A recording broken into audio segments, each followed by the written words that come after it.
Presiden Prabowo gerak cepat dengan menunjuk Ahmad Doviri untuk mempercepat reformasi Polri. Mantan Wakapolri yang baru saja diberikan bintang 4 atau Jenderal Kehormatan oleh Prabowo ini, menjadi penasehat khusus Presiden bidang-bidang keamanan ketertiban masyarakat dan reformasi Polri. Penunjukan langsung dari Presiden Prabowo ini, mengisyaratkan bahwa Jenderal Peraih Adi Makayasa itu akan mengawal tim reformasi Polri. Bahkan, dia disebut-sebut akan dibaap Menko Polkam Jenderal Purnawirawan Djamari Caniago dan sejumlah jenderal lainnya yang juga mendapatkan bintang 4 kehormatan.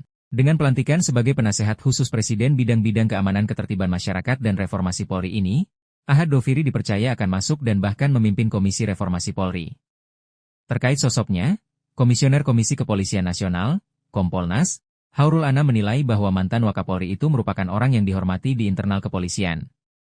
Saya kira Pak Doviri itu sosok yang memang dihormati di internal kepolisian. Di samping karena kepandaiannya karena beliau adalah Adi Makayasa, namun juga karena sikap tegasnya terhadap berbagai persoalan yang ada di kepolisian, kata Anam, Kamis, 18 September 2025. Ahmad Doviri merupakan Akpol Angkatan 1998, merupakan senior dari Kapolri Jenderal Listio Sigit Prabowo. Dia adalah peraih Adi Makayasa atau lulusan Akpol terbaik di angkatannya tahun 1989.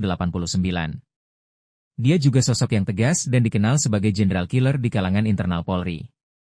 Salah satu ketegasannya yang paling diingat adalah ketegasannya memecat mantan Kadif Propam Mabes Polri Irjen Verdi Sambo. Ahmad Doviri merupakan orang dekat di lingkaran Prabowo karena prestasi dan statusnya sebagai Jenderal Adi Makayasa.